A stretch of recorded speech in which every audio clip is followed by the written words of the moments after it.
नमस्कार दोस्तों, आज मैं आपको नाग पंचमी की प्राचीन कथा के बारे में बताऊंगी। प्राचीन काल में एक सेठ जी थे जिनके 7 पुत्र थे।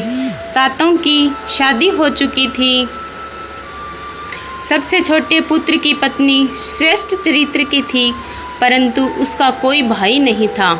एक दिन सेठ जी की सबसे बड़ी बहू ने घर लीपने के लिए पीली मिट्टी लाने को सभी बहुओं को साथ चलने के लिए कहा, तो सभी दलिया और खुरपी लेकर मिट्टी खोदने लगी।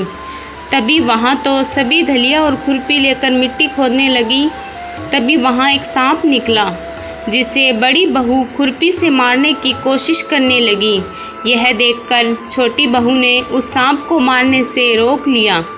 यह सुनकर बड़ी बहू ने उसे नहीं मारा और सिर्फ एक और जाकर बैठ गया। तब छोटी बहू ने उस सांप से कहा, हम अभी लौट कर आते हैं, तुम यहाँ से कहीं मत जाना। यह कहकर वह सबके साथ मिट्टी लेकर घर चली गई और कामकाज में फंसकर सांप से किया वादा भूल गई। जब छोटी बहू को दूसरे दिन वह बात याद आई तो वह सभी को साथ लेकर वहां पहुंची और सिरप को उस स्थान पर बैठा देख बोली, सिरप भैया नमस्कार। सिरप ने कहा, तू भैया कह चुकी है इसलिए तुझे माफ़ कर देता हूँ, नहीं तो झूठी बात कहने के कारण तुझे डस लेता। वह बोली, भैया मुझसे भूल हो गई, क्षमा मांगती हूँ।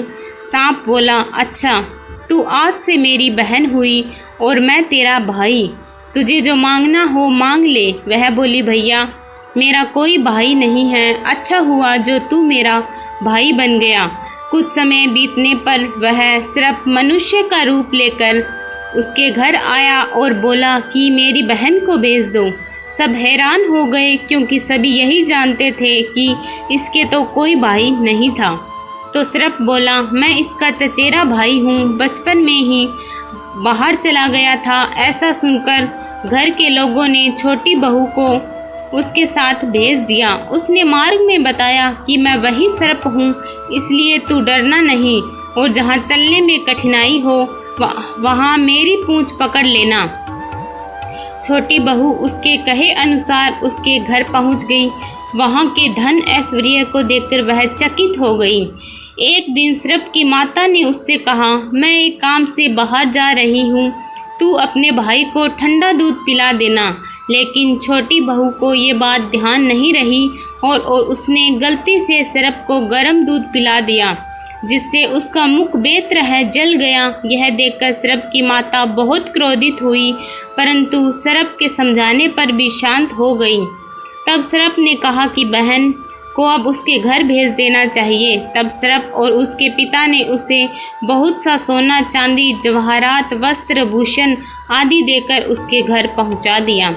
इतना ढेर सारा धन देखकर बड़ी बहू ने ईर्ष्या से कहा, तेरा भाई तो बड़ा धनवान है, तुझे तो उससे और भी धन लाना चाहिए। सिरप ने यह वचन सुना तो सब वस्तुएं सोने की लाकर दे दी। यह देखकर बड़ी बहू ने कहा, इन्हें झाड़ने की झाड़ू भी सोने की होनी चाहिए। तब सिरप ने झाड़ू भी सोने की लाकर रख दी। सिरप ने छोटी बहू को हीरा मणियों का एक अद्भुत हार दिया था। उसकी प्रशंसा उस देश की रानी ने भी सुनी और वह राजा से बोली, सेठ की छोटी बहू का हार यहाँ आना चाहिए। राजा ने मंत्री को हुक्म दिया कि उससे वह हार लेकर शीघ्र उपस्थित हो। मंत्री ने सेठ जी से जाकर कहा कि महारानी जी छोटी बहू का हार पहनेगी, वह उससे लाकर मुझे दे दे। सेठ जी ने डर के कारण छोटी बहू से हार मंगा कर दे दिया। छोटी बहू को यह बात बहुत बुरी लगी।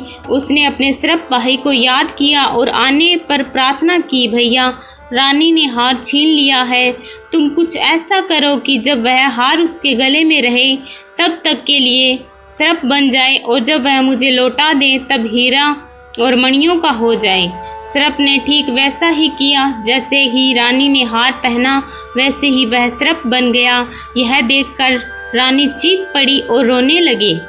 यह देख राजा ने सेठ के पास खबर भेजी कि छोटी बहू को तुरंत भेजो। सेठ जी डर गए कि राजा न जाने क्या करेंगे। वे स्वयं छोटी बहू को साथ लेकर उपस्थित हुए।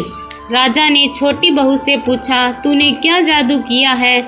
मैं तुझे दंड दूंगा। छोटी बहू बोली, राजन धृष्टता क्षमा कीजिए, यह हार ही ऐसा है कि मेरे गले में हीरों और मणियों का रहता है और दूसरे के गले में सर्प बन जाता है।